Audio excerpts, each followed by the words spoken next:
Hello and welcome. Thank you for joining us on Business Incorporated. I'm Chimezi Obi Iwago. On the show today, EcoBank Transnational Incorporated floats 5-year bond. Africa Development Bank to launch electricity regulatory index on June 20. Plus, UAE to give Ethiopia $3 billion in aid and investments. Let's get the show started now with the markets, and most markets are still observing the Eid al-Fitr holiday. Here in Africa, the markets in Nigeria and the Egyptian markets are closed. The NSE index closed on Thursday 0.27% down, while Egypt was up 0.26%. At intraday today, the South African JSE index was down 0.36%. Kenya traded flat down on Thursday. In the Middle East, only the markets in the United Arab Emirates were open today, while others are still observing the Eid al-Fitr holiday. At intraday, Abu Dhabi was down 1.67%. Dubai was down 0.71%. On Thursday, both Qatar and Saudi Arabia closed in the positive 0.19% and 0.32% each. And in Europe, markets traded lower in early trade after President Donald Trump announced new tariffs against China. Let's start off this conversation with Ulrich Bartz, my colleague in Frankfurt. Hello, Ulrich. Good afternoon. A beautiful week to you.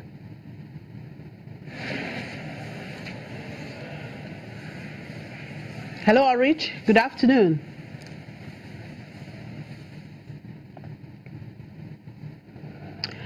Well, I guess Ulrich is not getting the audio from us. Let's look at the market in the U.S. stock index futures. There fell deep into the red ahead of Monday's open after the U.S. and China announced new tariffs against one another.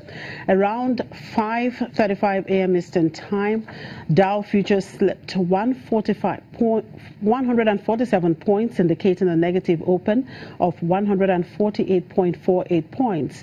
The Nasdaq and the S&P 500 futures also indicated a negative start to the session for their respective markets. The moves in pre-market trade came as international markets traded deep in the red on Monday's session, with Asia closing lower and Europe post heavy losses. Markets appear rattled as concerns surrounding trade tensions intensified. On Friday, President Donald Trump announced that the U.S. would inflict tariffs that would impact up to $50 billion worth of Chinese goods. Consequently, the move triggered China to retaliate, with Beijing announcing its own selection of duties on U.S. goods. In data, the Business Leader Survey is due out at 8:30 a.m. Eastern Time, followed by the NAHB Wells Fargo's Housing Market Index at 10 a.m. Eastern Time. On the central banking front, Atlanta Fed President Raphael Bostic is set to deliver remarks at the Rotary Club of Savannah in Savannah, Georgia. In New York, its incoming Fed President John Williams is expected to appear at the Performing Culture and Behavior in the Financial Services Industry, Progress Challenges and Next Generation of Leaders event. The speeches come less than a week after the U.S. Federal Reserve decided to increase its short-term interest rate by a 1/4 percentage point. All right, let's get back now to Europe, where Ulrich Bartz is standing by to talk to us. Hello, Ulrich. Good afternoon. A beautiful week to you. Hi. Right, let's start off the conversation on the corporate side of the market. Audi CEO Robert Stadler has just been arrested in Germany. That's over the diesel scandal. Can you flesh up this story for us and what this would mean for Volkswagen's leadership? Well, the Volkswagen share is going down on this piece of news by about 3.5%, and it's clearly leading the pack of losers today. It was already losing when the news came, but then accelerated its downslide. Rupert Stadler is the most high-profile executive that's been arrested so far in the diesel scandal here in Germany, and with Volkswagen, Audi, Porsche affected, not only here in Germany and Europe, but of course in the United States as as well.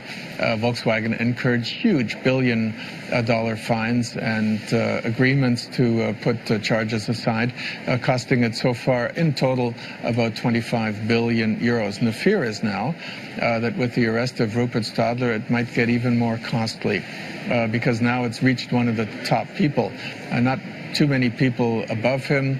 The former CEO, Martin Winterkorn, has also been charged in the United States, but not arrested anywhere. He remains free here in Germany. And of course, there's also the former member of the board, Hans-Dieter Pötsch, who is now the supervisory board chairman. He faces allegations of having informed the public too late on the scandal. So it's too early yet to say where the arrest of Rupert Stadler will lead. The prosecutors say they arrested him because of the danger of concealment. We hear at least that the supervisory board in Volkswagen is now ready to take him away from his post and to install an interim CEO there.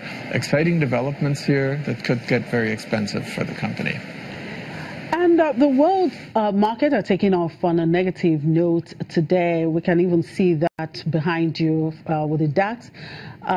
Trade threats between the U.S. and China hitting a higher tone. Is there a silver lining in the trading week? I don't see any silver lining at the moment. If you look around, taking away the U.S. and China element, then where is there a silver lining? There are worries over the state of Brexit decision-making and readiness for action in the UK. Here in Germany, the German government is in trouble over a deep conflict over asylum policy between the two conservative elements of the Grand Coalition, the CDU and the CSU. Both party leaders of the CDU and the CSU are supposed to appear in front of the press separately in a short little while, not too long from now. Angela Merkel in Berlin and apparently Horst Seehofer in Munich. And they're to announce some sort of agreement to postpone eventually evaluating the situation until the beginning of July. That is giving Angela Merkel time to get some sort of European agreement over asylum policy. All does not look good. It does not make Angela Merkel look good. It does not make the coalition look good. It does not make Europe look good. And of course, the people here in the market are afraid that in the end, the German government might fall and a pillar of stability in Europe, thereby also being threatened. Well, we'll see how all of that play out in the course of the week. Another big headline for the market week is the OPEC meeting on Friday. Are investors and traders chewing the fractious sound bites out of Iran and Saudi Arabia and their impact on oil and energy stocks? Yeah, I think it's very difficult to predict the outcome of the OPEC meeting now. There are many who predict that the OPEC will go back on policy decided earlier and ramp up production. Supposedly, there's an agreement to that effect between Saudi Arabia and Russia. And the oil price is reacting by going down a little. And the oil shares of oil companies here in Europe not doing very well. If you look at Total, it's going down by 0.8%. British Petroleum and Royal Dutch are unchanged, but Repsol, for example, in Spain, that's going down by a hefty 3.5%. We can only wait until Friday to know what the outcome of that OPEC meeting will be. Thank you very much for your time today and enjoy the rest of the day, Ulrich.